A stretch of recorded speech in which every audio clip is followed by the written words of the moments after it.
అందరికీ నమస్కారం. ఈ వీడియో చాలా ఇంపార్టెంట్ అండ్ సీరియస్ వీడియో. ఒక వీడియో క్లిప్ ప్లే చేస్తాను చూడండి. ఇప్పుడు మహర్షి గారు చెప్పారు, స్నానం కొన్నిటికి మంచిది. మహర్షి గారు అని ఎవరిని ఉద్దేశించి అంటున్నాడంటే ఈ వ్యక్తి బోడిగుండు గుమ్మడి పుండ ఆనంద ఒకడు ఉంటాడు కదా, వాడే మహర్షి, సద్గురువు, జగద్గురువు అని పేర్లు పెట్టేసుకున్నాడు. వాడి గురించి చెప్తున్నాడు. ఈ చెప్తున్న వ్యక్తి మల్లయ్య గుప్తా.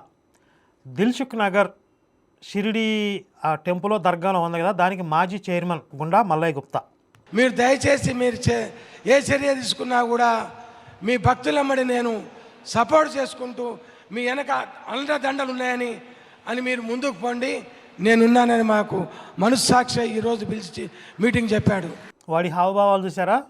శ్రీ మహావిష్ణువు చిద్విలాసం లాగా. మేము ఒకటే అంటున్నాం, మేము యుద్ధం చేయం, కొట్లాడం, శాంతితో భక్తులతో. వాని ఉన్న టీవీ 4ని మన ఇండియా లోపల ఎన్ని ఉన్నాయో వాళ్ళకు అన్ని టీవీలు ఏ తప్పు రాసినాయో కోర్టు త్రూ చూసుకుంటూ అది విషమించిన రోజు ఆ 5 టీవీల మీదకి హైదరాబాదులో ఎన్టీఆర్ స్టేడియంలో 50 నుంచి 1,00,000 మందిని పిలిచి జనాన్ని పిలిచి ఆ రోజు వాడిని పట్టుకొచ్చి అక్కడే చెప్పులు తీసుకొని కొట్టాం. ముందు 4 అన్నాడు, తర్వాత 5 అన్నాడు. బహుశా 5గురు నేను, లలిత్ కుమార్ గారు, దువ్వాడి శివప్రసాద్ గారు, భాస్కర్ కిల్లి, అలాగే మాధవీలత గారు అనుకుంటాను ఈ 5వ వ్యక్తి. ఇక్కడ కోర్టుల్లో గనక వీళ్ళకి అనుకూలంగా రాకపోతే, మా 5గురు నోరు నొక్కటం కోర్టుల ద్వారా చేతగాకపోతే 50,000 మంది నుంచి 1,00,000 మంది వరకు జనాల్ని పోగేసి మమ్మల్ని చెప్పులతో కొట్టిస్తాడంట.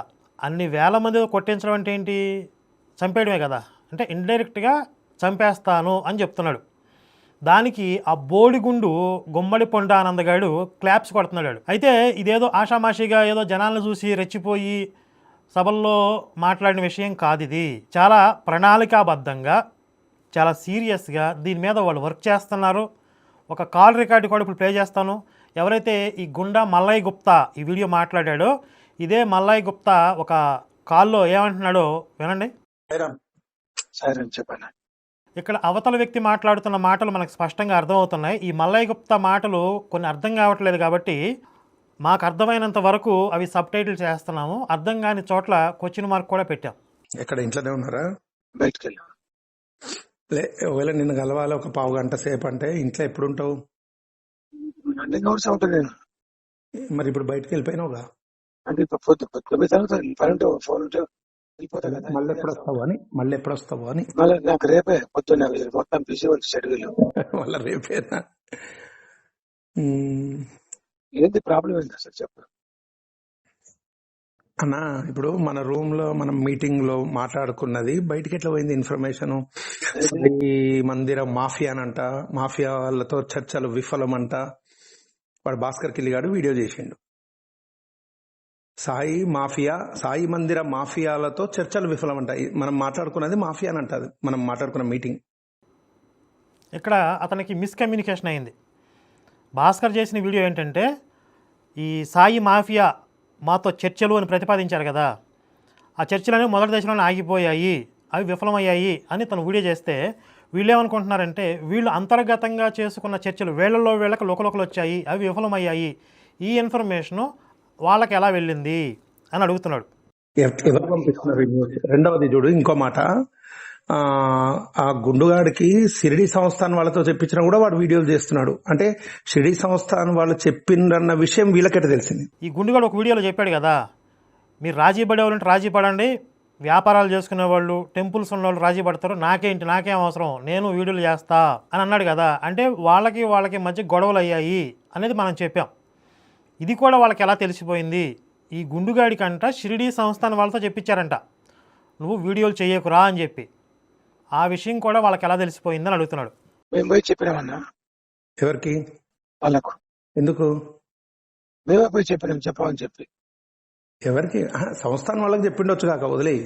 అది మల్లయ్య గుప్తా దానికేం సమాధానం చెప్తున్నాడు? నేనే షిరిడి సంస్థాన్ దగ్గరికి పోయి ఆ గుండుగాడికి చెప్పండి, మేము చెప్తే వినట్లేదు అంటే వీళ్ళ చేయి దాటిపోయాడు, కాబట్టి మీరు చెప్పండి ఆ గుండుగాడికి వీడియోలు చేయొద్దు, వాళ్ళని రెచ్చగొట్టొద్దు అని చెప్పి అని నేనే చెప్పాను. మల్లయ్య గుప్తా చెప్తున్నాడు. వీడికి ఏం మాట్లాడుతావు? ఎవరు చెప్పినట్టు ఏ లంజోడు చెప్పిన పెళ్ళి నమ్మంతే ఎవరో లంజోడు చెప్పిన ఎవరో చెప్పినా మనం ఏం చేస్తాం? అదే అంటున్నా ఎవరో నేను. సీక్రెట్ చెప్పు వెళ్ళింది ఎవడు చెప్తే మనం ఏం చేస్తాము? నీకెందుకు మనమే తెలియజేస్తున్నా? చెప్పలేదు కదా, అట్లా మనం కాదమ్మా. మనం అందరికి అడ్డకట్ట వేయలేం కదా.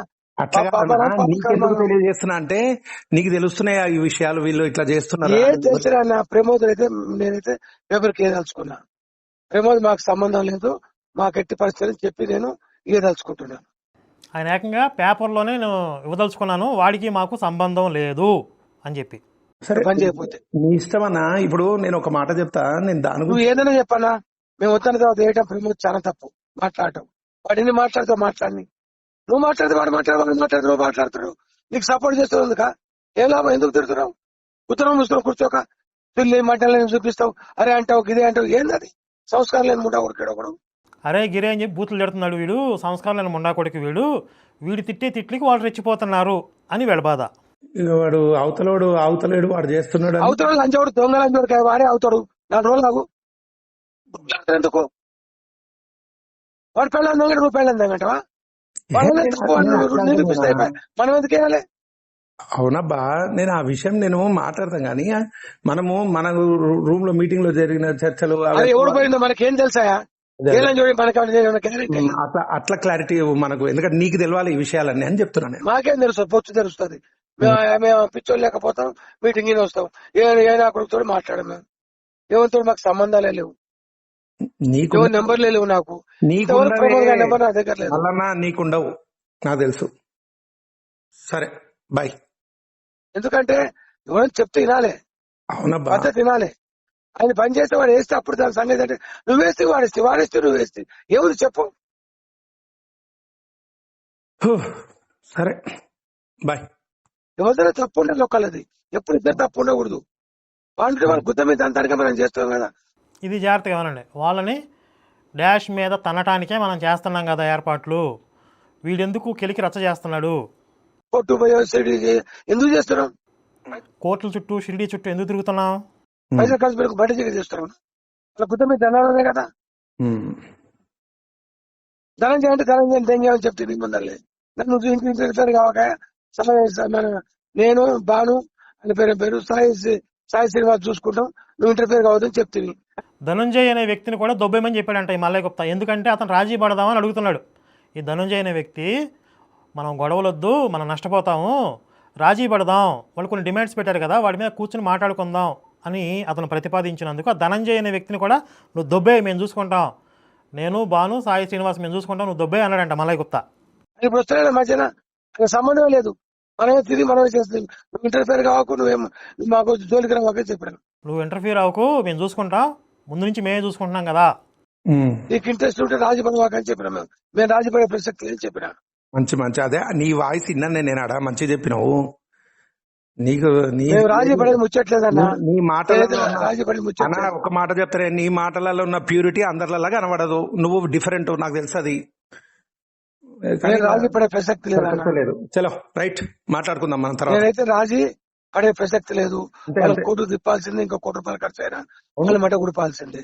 అవసరం సిడీకి పోయి యువతో మాట్లాడి పోలీసులకు పైసలు ఇచ్చి అరేంజ్ చేయించే అంతా నేను చూసుకుంటున్నా, నేను వెళ్తాను, నేను మాట్లాడతాను. నీ ప్రేమ నా మీద చూపించే చాలు, నేను చూసుకుంటాను మిగతాది. బై. నేను వాడి ఒడు నాకు నేను ధనంజయనే తీసేస్తాను. అవునవును, అదే అన్నాడు హనుమంత్ కూడా, అదే అన్నాడు శ్రవణ్ కూడా, అదే అన్నాడు. మల్లన్న చాలా క్లారిటీ తోటి ఉన్నాడు, వీళ్ళందరూ డబుల్ గేమ్ ఆడుతున్నారు అని చెప్పేసి అన్నాడు. సరేలేవే, థ్యాంక్ యూ. విన్నారు కదా, ₹1,00,00,000 ఖర్చు పెట్టైనా సరే వాళ్ళని గుడిపించాల్సిందే. షిరిడీకి పోయి ఈవోతో మాట్లాడి, ఆ షిరిడీ టెంపుల్ ఈవోతో మాట్లాడి పోలీసు వాళ్ళకి పైసలు ఇచ్చి వీళ్ళని అరెస్ట్ చేయాలి. ఇది స్పష్టంగా మల్లయ్య గుప్తా చెప్తున్నాడు. మీకు అర్థం కావాలి, ఇక్కడ ఈ సాయి మతం అనేది భక్తుల చేతిలో ఉందా, ఒక అండర్ వరల్డ్ మాఫియా చేతిలో నడుస్తుందా అనేది. ₹1,00,00,000 అలవోకగా ఖర్చు పెట్టేసి, ₹1,00,00,000 ఎందుకు ఖర్చు పెడతారండి? పోలీసులకి ₹1,00,00,000 ఇస్తారా అరెస్ట్ చేయడానికే? ఇంకేదో మాట్లాడతాడు. లేదా పోలీసు వాళ్ళతో పని అవ్వకపోతే సుఫారీ గ్యాంగులకి ఇస్తాడేమో ₹1,00,00,000. ఏదేమైనా సరే ₹1,00,00,000 ఖర్చు పెట్టి వీళ్ళని మొత్తం చెయ్యాల్సిందే అని ఈ మల్లయ్య గుప్తా చెప్తున్నాడు. వీడి వయసు ఎంత ఉంటుందండి? ఒక 60-65 సంవత్సరాలు ఉంటాయి.